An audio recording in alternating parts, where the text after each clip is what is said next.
తెలంగాణలో త్వరలో నిర్వహించనున్న స్థానిక సంస్థల ఎన్నికల బాధ్యతలను ఇన్ఛార్జ్ మంత్రులకు అప్పగించాలని కాంగ్రెస్ అధిష్టానం భావిస్తున్నట్లు తెలుస్తోంది.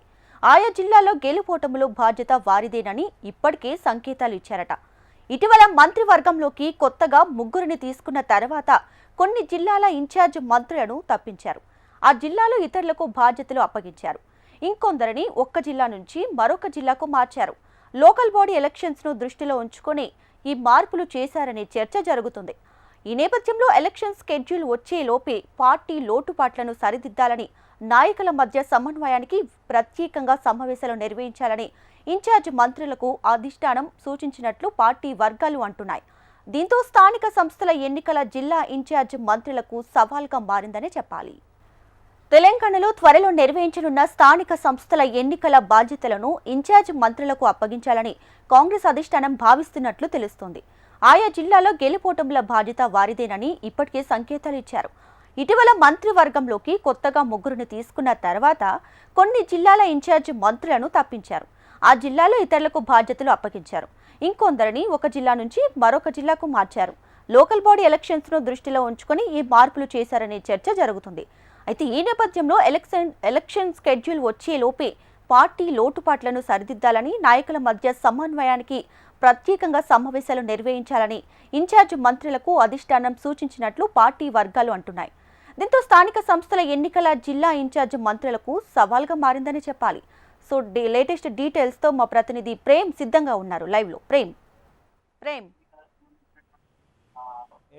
ఎన్నికల హడావిడి రాష్ట్ర వ్యాప్తంగా కనిపిస్తుందని చెప్పుకోవాలి. ఇప్పటికి ఒకవైపు మంత్రి సీతక్కతో పాటు మంత్రి పొంగులేటి శ్రీనివాసరెడ్డి కూడా నిన్న ఆ నియోజకవర్గంలో జరిగినటువంటి ముఖ్య నాయకుల సమావేశంలో కూడా ఈ నెలాఖరులోపు నోటిఫికేషన్, వచ్చే నెలలో ఎన్నికలు ఉంటాయని చెప్పేసి కూడా వారు స్పష్టం చేయడం, కొద్దిసేపటి క్రితమే అయితే కమాండ్ కంట్రోల్లో కూడా ఇటు స్థానిక సంస్థల ఎన్నికలకు సంబంధించి రాష్ట్రంలో ఉన్నటువంటి తాజా పరిస్థితులపై సీఎం రేవంత్ రెడ్డి అందుబాటులో ఉన్నటువంటి మంత్రులతో సమావేశమయ్యారు. ఇక రాష్ట్ర వ్యాప్తంగా కూడా స్థానిక సంస్థలకు సంబంధించినటువంటి ఎన్నికల హీట్ కనిపిస్తుందని చెప్పుకోవాలి. ముఖ్యంగా ఒకవైపు వీటి స్థానిక సంస్థల ఎన్నికలకు సంబంధించి గ్రౌండ్ ప్రిపేర్ చేసుకుంటుంది కాంగ్రెస్ పార్టీ. ఒకవైపు సంవత్సరన్నర కాలంలో కాంగ్రెస్ పార్టీ చేసినటువంటి అభివృద్ధి కార్యక్రమాలను జనాల్లోకి తీసుకువెళ్తూనే, మరొక వైపు కాంగ్రెస్ ఈ సంవత్సరన్నర కాలంలో చేసినటువంటి రైతు బంధు కానీ, రైతు రుణమాఫీ కానీ, లేకపోతే మహిళలకు ఫ్రీ బస్సు కానీ, ఇటు రుణాలకు సంబంధించి మహిళలకు ఇచ్చినటువంటి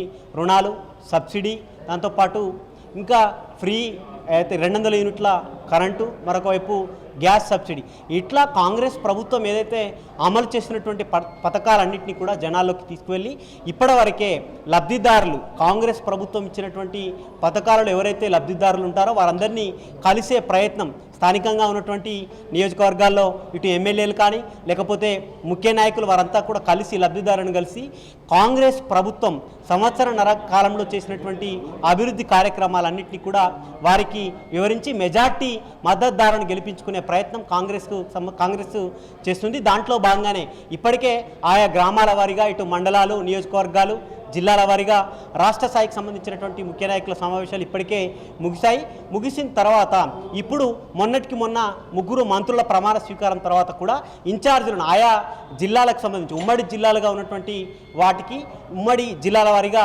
ఇన్ఛార్జ్ మంత్రులను కూడా నియమించింది. వాటికి ముఖ్యంగా కోఆర్డినేషన్ కోసమే కొంత 2-3 మంత్రులకు సంబంధించినటువంటి ఇన్ఛార్జీలను మార్చినట్టుగా కూడా కొంత గాంధీ భవన్లో చర్చ జరుగుతుంది. దాంట్లో ఒకటి మహబూబ్ నగర్ మొదటి నుంచి దామోదర రాజనరసింహ, ఇటు శ్రీధర్ బాబు రంగారెడ్డి జిల్లాకు, పొంగులేటి శ్రీనివాసరెడ్డి ఉమ్మడి వరంగల్ జిల్లా, పొన్నం ప్రభాకర్ ఉమ్మడి హైదరాబాద్ జిల్లాకు, సీతక్క గతంలో ఆదిలాబాద్కు ఇన్ఛార్జిగా ఉండేరు.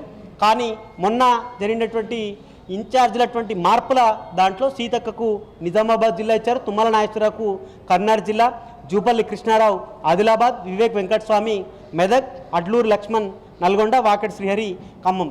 ఈ ఇన్ఛార్జీల మార్పు వెనుక కూడా పార్టీ బలోపేతంతో పాటుగా మొదటి నుంచి పనిచేసినటువంటి వారికి ఇచ్చి మెజార్టీ మద్దతుదారులను గెలిపించుకోవడమే లక్ష్యంగా పెట్టుకొని కాంగ్రెస్ పార్టీ పనిచేసినట్టుగా కొంత సమాచారం అవుతుంది. వరుసగా ఇప్పటికి గడిచినటువంటి 3 రోజులుగా కూడా ఒకవైపు ముఖ్య నాయకులకు సంబంధించినటువంటి జూమ్ మీటింగ్స్ కానీ ఆయా నియోజకవర్గాల్లో కూడా ఈ ముఖ్య నాయకుల సమావేశాలు, ఎవరికి టికెట్ కేటాయించాలి, దాంతోపాటుగా ప్రభుత్వ పథకాలకు సంబంధించి నియోజకవర్గాల్లో ఎన్నికల ముందు ఇచ్చినటువంటి హామీలు, ఇప్పటికిప్పుడు స్థానిక సంస్థల ముందు ఎన్నో కొన్ని నెరవేర్చేటువంటి హామీలు ఏవైతే ఉంటాయో వాటిని కూడా త్వరితగతిన పూర్తి చేసుకొని ఎన్నికలకు రెడీ అయినట్టుగా కాంగ్రెస్ పార్టీకి సంబంధించి అయితే కొంత చర్చ అయితే పెద్ద ఎత్తున గాంధీ భవన్లో నడుస్తుంది. Right Prem, thank you.